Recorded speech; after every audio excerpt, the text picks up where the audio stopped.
श्री शिवमानस पूजा रत्नैः कल्पितमासनं हिमजलैः स्नानं च दिव्याम्बरं नानारत्नविभूषितं हृदमदा मोदाङ्कितं चन्दनं जाति चम्पकबिल्वपत्ररचितं पुष्पं च धूपं तथा दीपं देवदयानिधि पशुपते हृतकल्पितं गृह्यताम् सौवर्णेन नवरत्नखण्डरचिते पात्रे घृतं पायसं भक्ष्यं पञ्चविधं पयोदधियुतं रम्भाफलं पानकं शाकानामयुतं जलं रुचिकरं कर्पूरखण्डोज्ज्वलं ताम्बूलं मनसा मया विरचितं भक्त्या प्रभो स्वीकुरु छत्रं चामरयोर्युगं व्यजनकं चादर्शकं निर्मलं वीणा भेरीमृदङ्गकाहलकला गीतं च नृत्यं तथा साष्टाङ्गं प्रणतिस्तुतिर्बहुविधा एतत्समस्तं मया सङ्कल्पेन समर्पितं तव विभो पूजां गृहाण प्रभो आत्मा त्वं गिरिजामति सहचरा प्राणाः शरीरं गृहं पूजा ते विषयोपभोगरचना निद्रा समाधिस्थितिः सञ्चारः पदयो प्रदक्षिणविधि स्तोत्राणि सर्वाङ्गिरो यद्यत् कर्म करोमि तत्तदखिलं शम्भो तवाराधनं करचरणकृतं वा कायजं कर्मजं वा श्रवणनयनजं वा मानसं वा पराधं विहितमविहितं वा सर्वमेतच्छमस्व जय जय करुणाब्दे श्रीमहादेव शम्भो श्रीमहादेव शम्भो स्वस्ति श्रीमच्छङ्कराचार्य विरचिता शिवमानस पूजा श्री शिवमानस पूजा रत्नैः कल्पितमासनं हिमजलैः स्नानं च दिव्याम्बरं नानारत्नविभूषितं हृदमदा मोदाङ्कितं चन्दनं जाति चम्पकबिल्वपत्ररचितं पुष्पं च धूपं तथा दीपं देवदयानिधि पशुपते हृतकल्पितं गृह्यताम् सौवर्णेन नवरत्नखण्डरचिते पात्रे घृतं पायसं भक्ष्यं पञ्चविधं पयोदधियुतं रम्भाफलं पानकं शाकानामयुतं जलं रुचिकरं कर्पूरखण्डोज्ज्वलं ताम्बूलं मनसा मया विरचितं भक्त्या प्रभो स्वीकुरु। छत्रं चामरयो युगं व्यजनकं चादर्शकं निर्मलं वीणाभेरीमृदङ्गकाहलकला गीतं च नृत्यं तथा साष्टाङ्गं प्रणतिस्तुतिर्बहुविधा एतत्समस्तं मया सङ्कल्पेन समर्पितं तव विभो पूजां गृहाण प्रभो।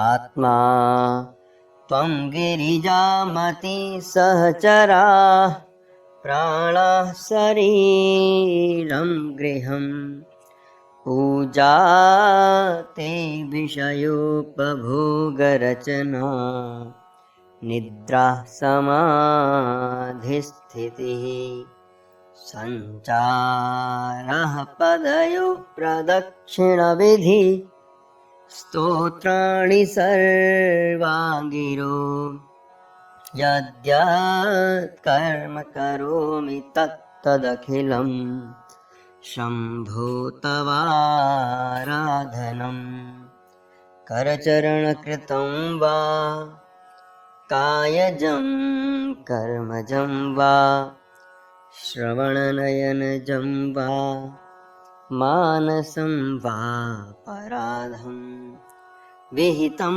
विहितं वा सर्वमेतच्छमस्व। जय जय करुणाब्दे श्रीमहादेव शम्भो श्रीमहादेव शम्भो। स्वस्ति श्रीमच्छङ्कराचार्य विरचिता शिवमानस पूजा। श्री शिवमानस पूजा रत्नैः कल्पितमासनं हिमजलैः स्नानं च दिव्याम्बरं नानारत्नविभूषितं हृदमदा मोदाङ्कितं चन्दनं जाति चम्पकबिल्वपत्ररचितं पुष्पं च धूपं तथा दीपं देवदयानिधि पशुपते कृतकल्पितं गृह्यताम् सौवर्णेन वरत्नखण्डरचिते पात्रे घृतं पायसं भक्ष्यं पञ्चविधं पयोदधियुतं रम्भाफलं पानकं शाकानामयुतं जलं रुचिकरं कर्पूरखण्डोज्ज्वलं ताम्बूलं मनसा मया विरचितं भक्त्या प्रभो स्वीकुरु। छत्रं चामरयो युगं व्यजनकं चादर्शकं निर्मलं वीणाभेरीमृदङ्गकाहलकला गीतं च नृत्यं तथा साष्टाङ्गं प्रणतिस्तुतिर्बहुविधा एतत्समस्तं मया सङ्कल्पेन समर्पितं तव विभो पूजां गृहाण प्रभो। आत्मा त्वं गिरिजामति सहचराः प्राणाः शरीरं गृहम् पूजा ते विषयोपभोगरचना निद्रा समाधिस्थितिः सञ्चारः पदयो प्रदक्षिणविधि स्तोत्राणि सर्वाङ्गिरो यद्यत् कर्म करोमि तत्तदखिलं शम्भो तवाराधनम्। करचरणकृतं वा कायजं कर्मजं वा श्रवणनयनजं वा मानसं वा पराधं विहितं विहितं वा सर्वमेतच्छमस्व। जय जय करुणाब्दे श्रीमहादेव शम्भो श्रीमहादेव शम्भो। स्वस्ति श्रीमच्छङ्कराचार्य विरचिता शिवमानसपूजा।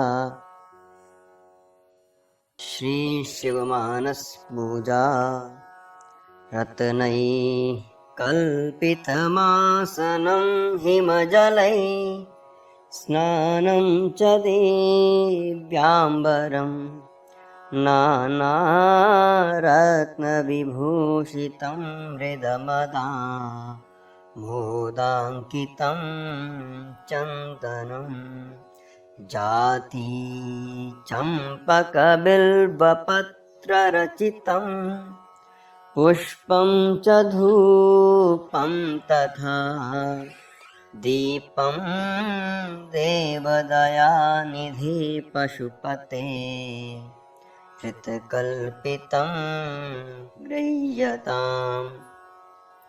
सौवर्णेन नवरत्नखण्डरचिते पात्रे घृतं पायसं भक्ष्यं पञ्चविधं पयोदधियुतं रम्भाफलं पानकं शाकानामयुतं जलं रुचिकरं कर्पूरखण्डोज्ज्वलं ताम्बूलं मनसा मया विरचितं भक्त्या प्रभो स्वीकुरु। छत्रं चामरयो युगं व्यजनकं चादर्शकं निर्मलं वीणा भेरीमृदङ्गकाहलकला गीतं च नृत्यं तथा साष्टाङ्गं प्रणतिस्तुतिर्बहुविधा एतत्समस्तं मया सङ्कल्पेन समर्पितं तव विभो पूजां गृहाण प्रभो। आत्मा त्वं गिरिजामति सहचराः प्राणाः शरीरं गृहम् पूजा ते विषयोपभोगरचना निद्रा समाधिस्थितिः सञ्चारः पदयो प्रदक्षिणविधि स्तोत्राणि सर्वाङ्गिरो यद्यत् कर्म करोमि तत्तदखिलं शम्भो तवाराधनम्।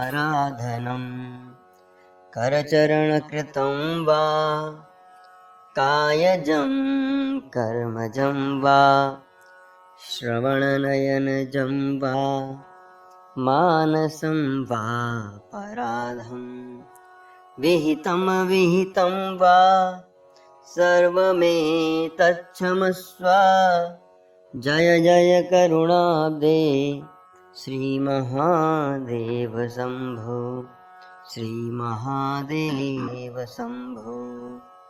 स्वस्ति श्रीमच्छङ्कराचार्य विरचिता शिवमानस पूजा।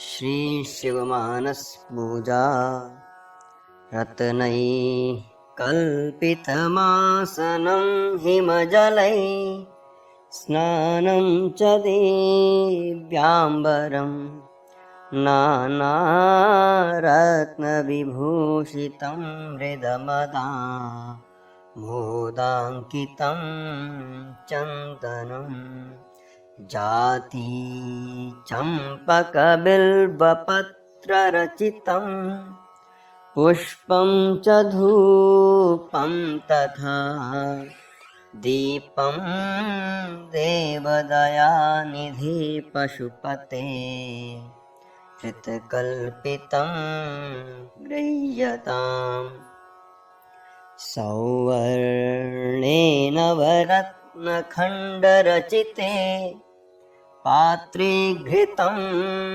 पायसं भक्ष्यं पञ्चविधं पयोदधियुतं रम्भाफलं पानकं शाकानामयुतं जलं रुचिकरं कर्पूरखण्डोज्ज्वलं ताम्बूलं मनसा मया विरचितं भक्त्या प्रभो स्वीकुरु। छत्रं चामरयो युगं व्यजनकं चादर्शकं निर्मलं वीणा भेरीमृदङ्गकाहलकला गीतं च नृत्यं तथा साष्टाङ्गं प्रणतिस्तुतिर्बहुविधा एतत्समस्तं मया सङ्कल्पेन समर्पितं तव विभो पूजां गृहाण प्रभो। आत्मा त्वं गिरिजामति सहचरा प्राणाः शरीरं गृहं पूजा ते विषयोपभोगरचना निद्रा समाधिस्थितिः सञ्चारः पदयो प्रदक्षिणविधि स्तोत्राणि सर्वाङ्गिरो यद्यत् कर्म करोमि तत्तदखिलं शम्भो तवाराधनं करचरणकृतं वा कायजं कर्मजं वा श्रवणनयनजं वा मानसं वा पराधं विहितं विहितं वा सर्वमेतत्क्षमस्व जय जय करुणाब्दे श्रीमहादेव शम्भो श्रीमहादेव शम्भो। स्वस्ति श्रीमच्छङ्कराचार्य विरचिता शिवमानस पूजा।